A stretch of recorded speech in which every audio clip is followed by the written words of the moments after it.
Right before our eyes. Oh man. Hey, welcome back, YouTube. So, a little bit more of a delay between the last video and this video than I anticipated. So I commented about how I was nice and comfortable and not too hot, and you know, because I got covered parking and air conditioning, but my cell phone was up recording the video, not so much. Like, it was just sitting there right in the line of the sun while I was waiting for waiting in line for gas at Costco, and I'm surprised I kept shooting video. It overheated. Like, as soon as I hit stop and went to get my gas, I pulled the thing down out of the holder, and it was hot. And it had the little yellow triangle in the camera app telling me, yeah, you need to stop this until it's not overheating. It's kind of funny. Like, I don't use a cell phone cover at all, and people are always like, oh, you should get a cover for that phone, you should get a cover for that phone, especially when I'm getting my screen repaired, because I seem to break screens on a pretty regular basis. They're like, oh, you should get a cover, you should get a cover. Man, I did use a cover when I first got my I'm trying to remember if I ever used a cover with the iPhone 6s Plus or not. I'm thinking maybe I didn't. I did use for a while a cover with a Samsung Galaxy Note 5, and once summer came around, it was just overheating constantly, and I've noticed my iPhone runs a lot warmer than my Note 5 did. So yeah, I mean, I can see where one of those covers is fabulous for somebody who spends all their time in an office in air conditioning. But for people like me that are out in the really real world, and then, you know, weirdos like me that are constantly sticking their phone up in a windshield mounted holder that puts it in direct sunlight, yeah, no, cover's not an option. He needs to be able to dissipate from the back of the phone. In fact, it just occurred to me that the fact that it's in this holder is actually preventing it from dissipating heat as well as it probably should. But it kind of is what it is. Anyway, that is not what I was going to talk about. I just thought I'd explain why it's a little later than it probably should have been. So it's still, oh my gosh, I let myself forget the date. I've been trying to be so good about remembering the date. September 9th, 2021. It's 4:28 p.m. and yeah, today has really gotten away from me. Things I wanted to get done earlier today, and I just keep running into things that are wasting a little more time and wasting a little more time. And the overheating phone issue. I really wanted to vlog on my way out to Scottsdale, so, and I was hungry, so I actually went inside Costco and got myself pizza and some iced tea, and ate that. So I'm not trying to eat pizza while driving, which is awkward. And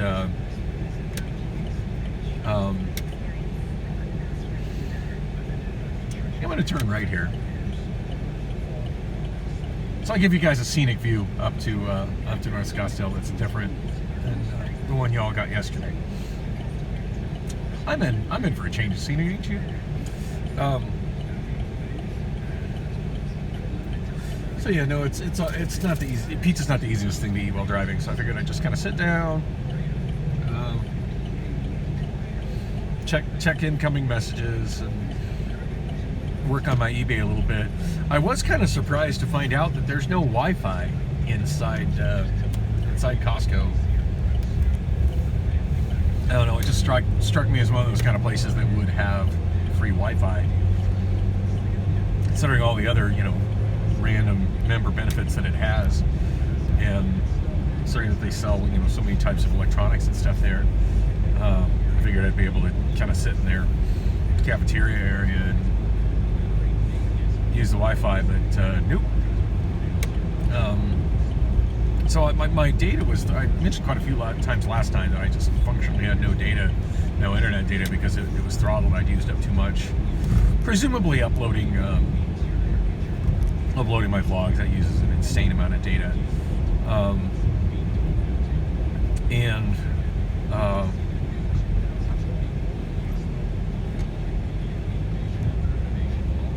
There's a new place open up. Sorry, I just realized I was driving by a business that I've been meaning to check out, and yeah, I just derailed what I was talking about, but stay with me. Somebody the other day was asking me, having a conversation about the Union Jack, which is where I'm headed right now. Not that I need to go there, but today's supposed to be their actual grand opening, and I just want to go by and actually buy a beer. I half expect they're going to comp me a beer, but I figured I'd make an attempt to actually buy a beer, and maybe, just maybe,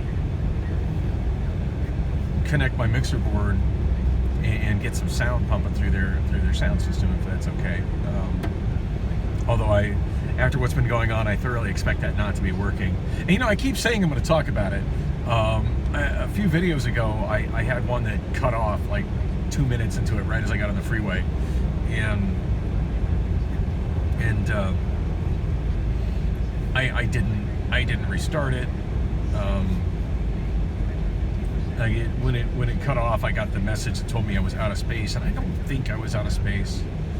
It was a couple days ago, so now I don't exactly remember, but I really don't think I was out of space. I think it was just a matter of, I think I just got that weird, I don't really know why iOS does it, but sometimes it'll tell me I'm out of space when I'm not out of space. And I'm blaming iOS. It's more likely it's probably to do with the way that YouTube is caching, the YouTube app is caching video when I upload these long vlogs.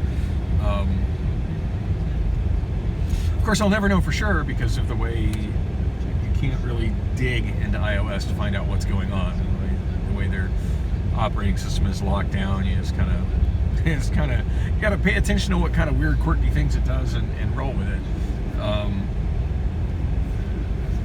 At any rate, that sort of stuff would have involved me actually tapping and looking at my phone, which is not a good thing to do when you're driving on a freeway in heavy traffic, which I was.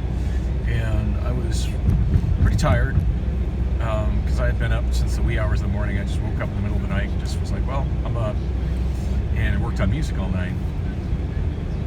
Oh, and if you remember the vlog where I was just brain farting for several minutes and just couldn't get my head past the fact I couldn't remember what other band I had added new karaoke music for. It was Ween.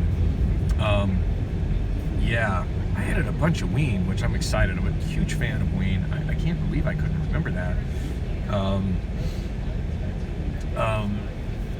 So I've been mostly working through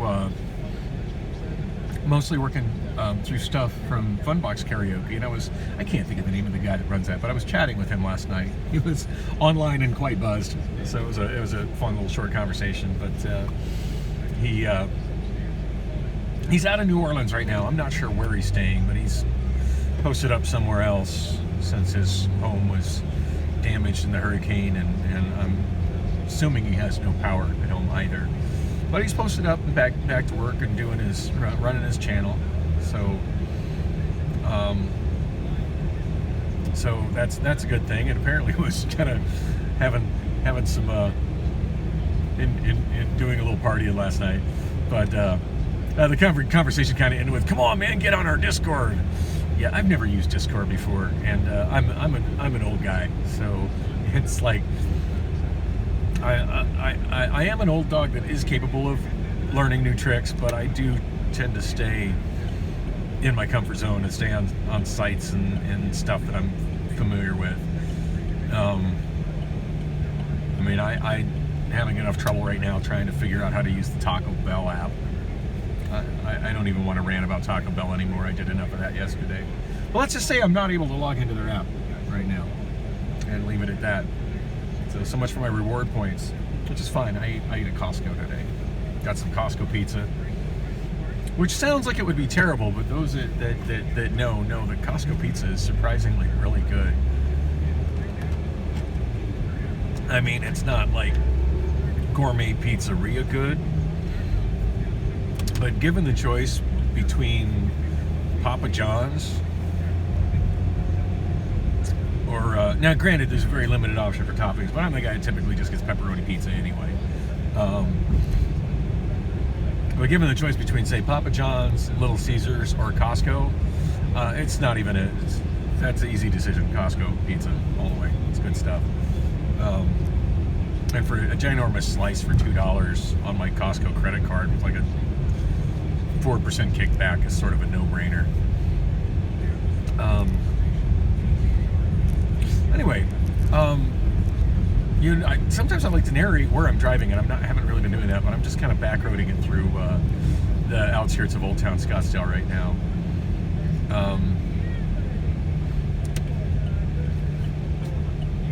Yesterday, I drove up to North Scottsdale through the town of Paradise Valley, and then on up through the part of Phoenix that's referred to as Paradise Valley, which is north of the town of Paradise Valley. And yeah, I just thought I'd take a different route today, just for a change of scenery. I did check the Google traffic right before I started driving, and it just looked pretty much good all over, which is impressive for 4:35 p.m. on a Thursday. So I'm 68th Street in Camelback, just directly west of Old Town, next to the Optoma luxury apartments, which are pretty neat. I can't even imagine what they rent for, but I used to go in and out of there a lot when I was a lime juicer. Just that bus stop I just rolled by, that was a really, really busy lime hub. I used to serve that one. And by serve, I mean put new, freshly charged scooters out and line them up neatly. I used to serve that one constantly, all day long, and they would get picked up and rode as quickly as I put them up there. In fact, it wasn't unusual for me to be trying to serve it and people walk up going, "Hey, is that scooter available? Is that scooter available?" I'm like, "Yeah, just about it is. If I could just get you to step back so I can line them up and take my picture." And I usually give them a heads up as to which one rode better, because even though the scooters are all the same, they don't all have the same amount of wear and tear, and there are definitely some that rode better than others. Speaking of which, I still don't have a rideable scooter right now.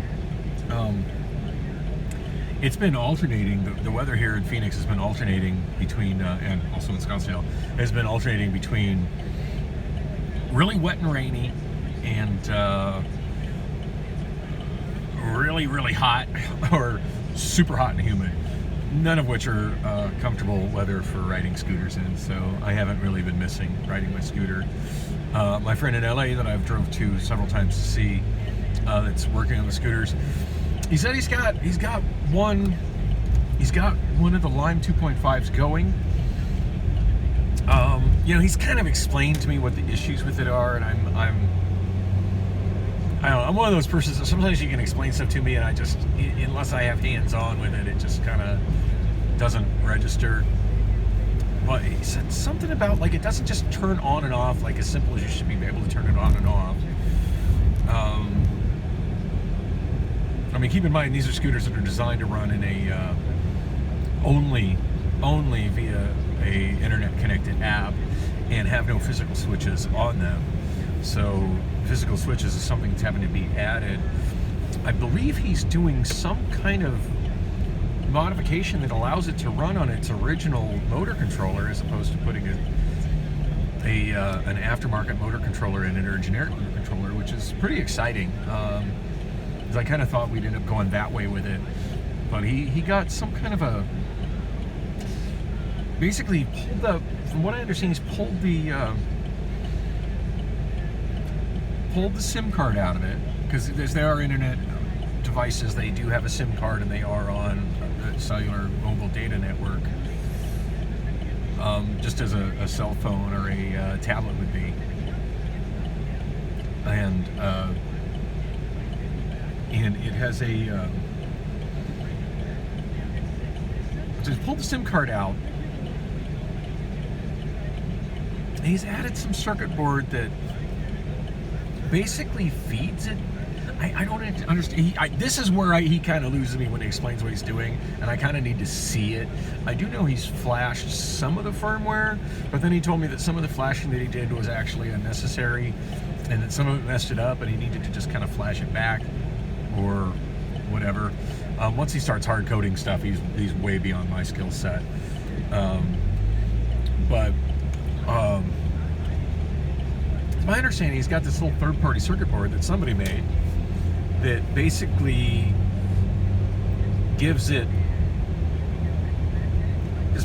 fakes the motor controller into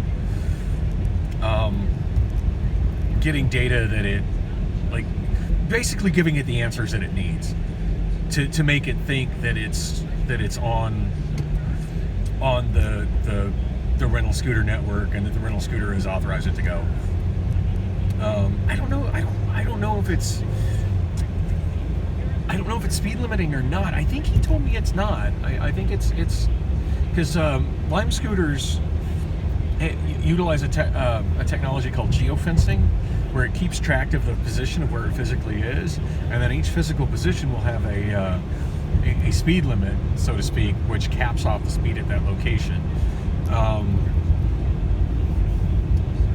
And as much as I'd love to use Phoenix as an example, San Diego is actually a more functional example to use. Lime's not in San Diego anymore, but when they were, and I know I've mentioned this before, but I haven't mentioned it in quite a while. In August of 2009, I spent a good portion of the month in San Diego juicing, just because there was no juicing business here in Phoenix. I was really burned out on karaoke. I was only doing, I think, 3 shows a week. So I was spending the rest of the time in San Diego, just absolutely loving it there, and making bank every day as a juicer, because the scooter market was just so busy there. As summer in San Diego, California is it's like paradise. It really is. And anyway, I was because of rules imposed by their city council, Lime employs geofencing there, where if you enter the beach boardwalk area, it slows the scooter down to, I believe, 6 miles per hour, or 6.5 miles per hour. That's the top speed. The GPS determines that you're in that low speed zone, and then the scooter will not go any faster than that. In the rest of the area, I hadn't noticed an area where it shuts it down to stop you from getting outside. So even though there's an area that they service where there's hubs, if you go out, if you ride one that outside that area, it'll let you ride as far as you want, as long as you got battery. But without the geofencing stopping you or slowing you down, you speed capping you to the point where it's not even really rideable. Because Phoenix does that, or did that. Lime did that in Phoenix. But in most area, it caps it out at 15 miles per hour, or realistically like 15.1 miles per hour. I do believe, I've read that a Lime 2.5 without any speed capping on it is capable of doing about 21 miles an hour. And it seems like Andrew told me that he was going that fast on it, and that there's no, and it's not accessing, it's not being given GPS data. It's just being told that it's on. I don't know, it's all over my head. But anyway, the one issue he says he's having, and it's something about it, you can't turn it on unless it is being actively charged, which seems problematic to me.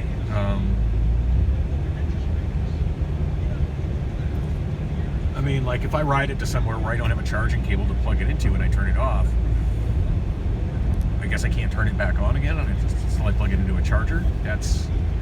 I don't know. I don't know how we're going to deal with that. And at this point, like, I've got more important things in my life to deal with than messing with these scooters. And I think he does too. He just started back to college last week, or the week before. So he did say he wants to take a trip out here to Phoenix with the scooters, to work on scooters here with me. I definitely want to take another trip to LA, but right now my biggest focus is trying to get on top of my bills. So I'm probably not spending a lot of extra money you know, on a trip to LA, you know, it's probably not a good thing to do. And then the other thing is, you know, trying to get my new show going at the Union Jack. I do want to take another trip to LA in a couple of weeks. I just got to coordinate with him about that. So anyway, I keep saying I need to talk about what's going on with the Union Jack, and I keep talking about everything but.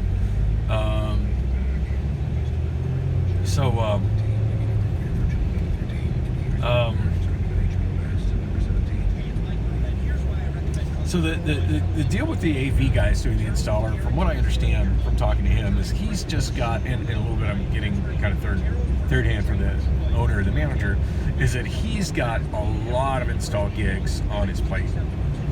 And big install gigs where he's putting in really big network video systems and audio systems.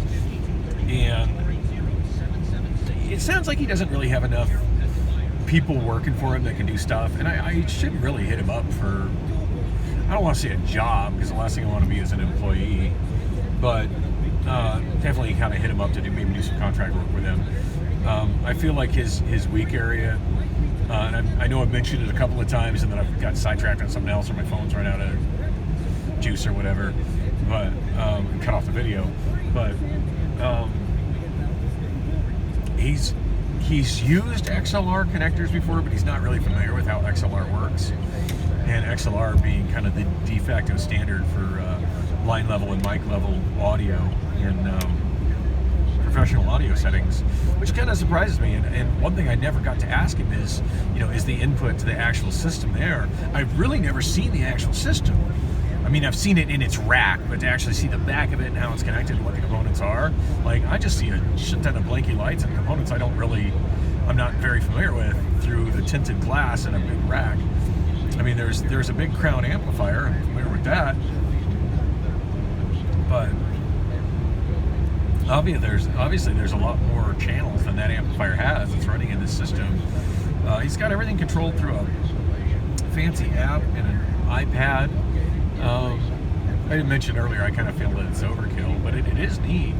I do like the zone control, and the fact that it's done via wireless networking. It is nice to be able to take that iPad with you and stand in different areas of the bar and set the levels, and actually hear what the levels are like, as opposed to, you know, walking to a control board, tweaking a knob, and then walking back out and listening, and then having to walk back and make another adjustment. I definitely see the advantage there.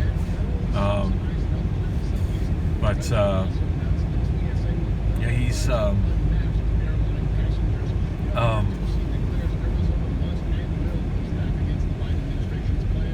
got the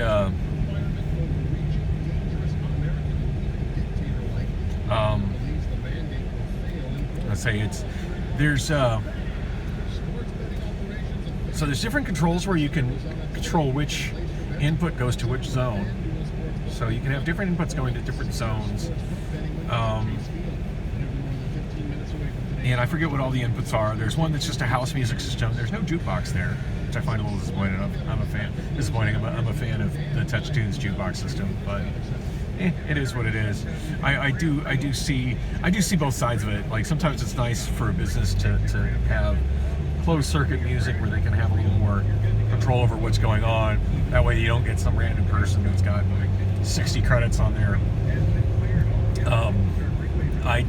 on their TouchTunes app with really bad taste in music, driving the other customers out. So that's definitely the advantage of not having a jukebox. And I get the feeling that the jukeboxes don't really share a lot of the money that comes in with the businesses that have the jukebox. I mean, I've never really talked with anybody at TouchTunes or anybody that owns a bar about how that money is divvied up, but I get the feeling there's not a whole lot in it for the bars. In fact, it's kind of my understanding, the biggest perk for the bars is that they have they end up having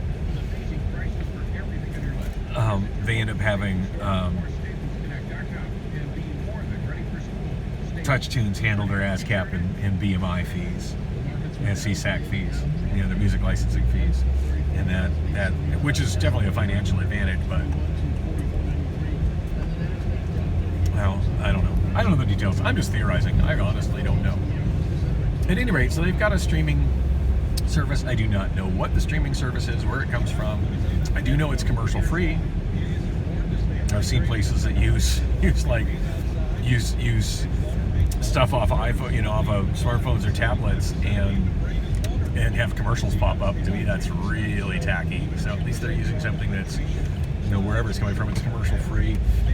When I've been there, and I don't know if it's switchable to other streams or whatever, but when I've been there and it's been running, which pretty much was just, I was there a little bit yesterday, and then I was there the day before yesterday for quite a while, the day before yesterday. It was playing very, very, very mainstream classic rock, which, that's a love-hate thing for me. I mean, I love the music. There's nothing to dislike about the music, but it's at the same time, while I love it, it's all stuff that's tried and played out. So I do tend to get bored with it pretty quickly, because it's just like the only Led Zeppelin song I heard the whole time I was there was Stairway to Heaven. So yeah, if you were to ask me which one Led Zeppelin song do I not want to hear, it would be Stairway to Heaven. So same thing with Queen. I heard one Queen song while I was there. It was Bohemian Rhapsody, and I get it, like that's the most popular Queen song, but like as a karaoke DJ, I hear somebody butcher that song just about every night. So yeah, not really wanting to hear Bohemian Rhapsody either. And it was the kind of same thing with every other artist that they played. It was just the most mainstream cliche of classic rock songs. But on the same token, I get where that's stuff that pleases the most people. So it kind of is what it is. There's also options to route from the different TV networks. So if there's a major sports game going on, like the Super Bowl or the World Series or something, that sound can be piped in. And then the bar is split into three different zones. And for whatever reason, there's actually a speaker in the bathroom and a independent volume control for the bathroom. I laughed when he showed me that. I was like,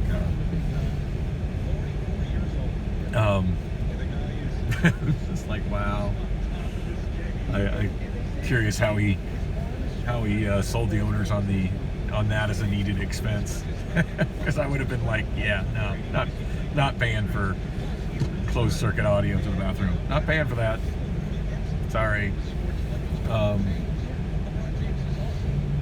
But if I remember, the zones there's a kind of a separate room. It's not closed per se, but it's kind of a separate room with a big competition pool table, and then a couple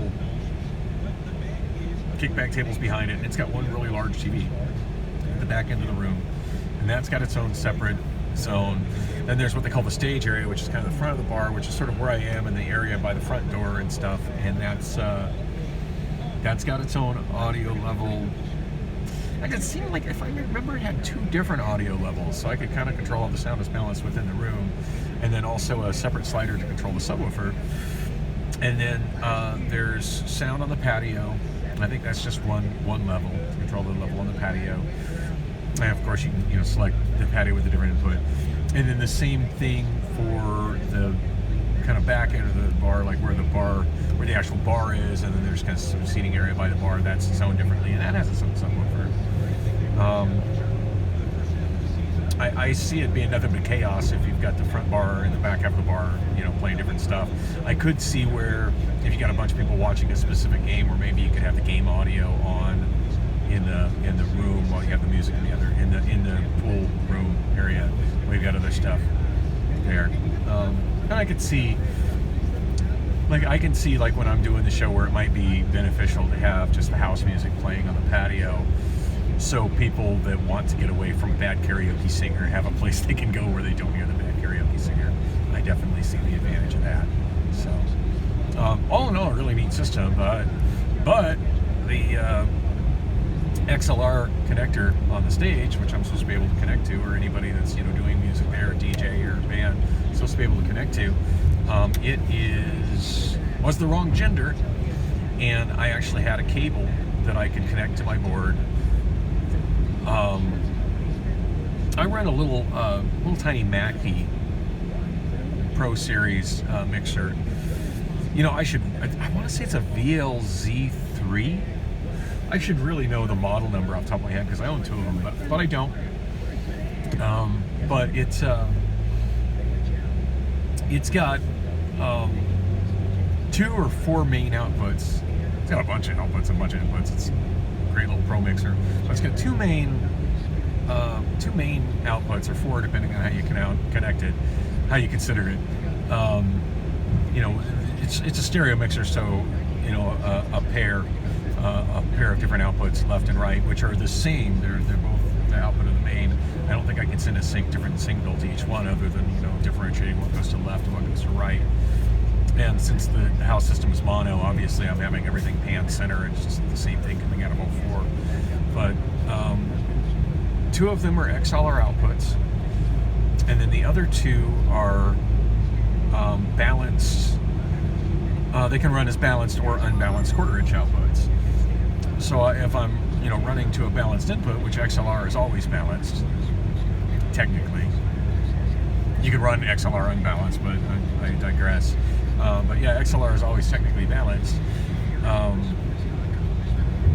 So if I can run a cable for my 1/4-inch balanced output, which is a TRS cable, which will have a connection going to an XLR, and it's the same effect as if I was plugging to an XLR output. The only difference being, I think I've got a 4 decibel gain on my XLR outputs on my board versus the 1/4-inch ones.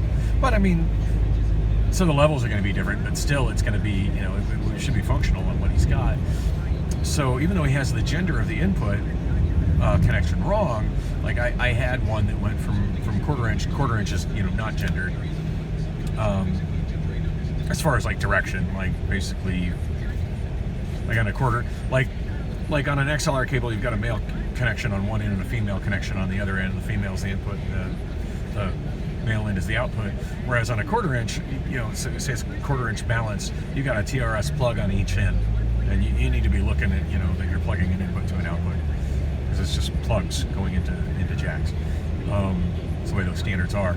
And then there's cables that go between, where I've got a TRS, you know, 1/4-inch balanced on one side, and on the other side I've got some that have male XLRs and some that have female XLRs, which generally I'm connecting to inputs or outputs.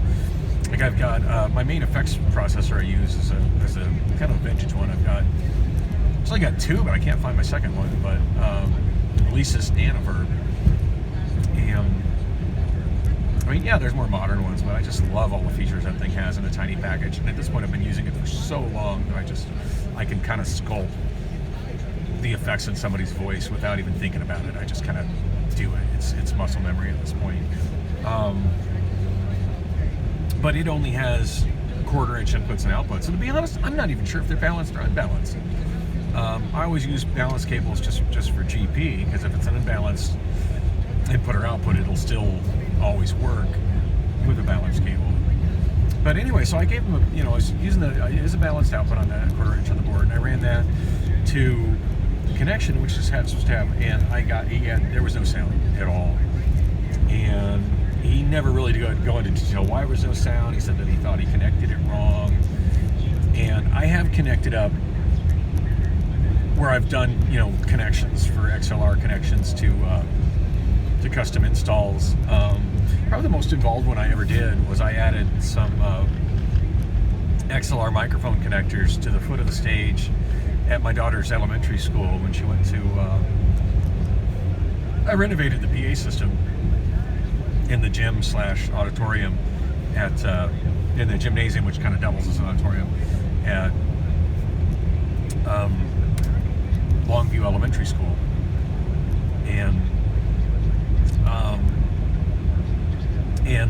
the mixer preamplifier that I put in was mono, which is just perfect for a gymnasium. Initially, the one that was there that apparently had been stolen was stereo, but I switched it over to replace it with a mono one. Actually, it kind of worked out nice. Like, that's how I was able to run their not have to get them with a new amplifier. Like the power amplifier that was still there, it had one channel of the preamplifier blown out, didn't work, and by running a mono preamp mixer on it, which I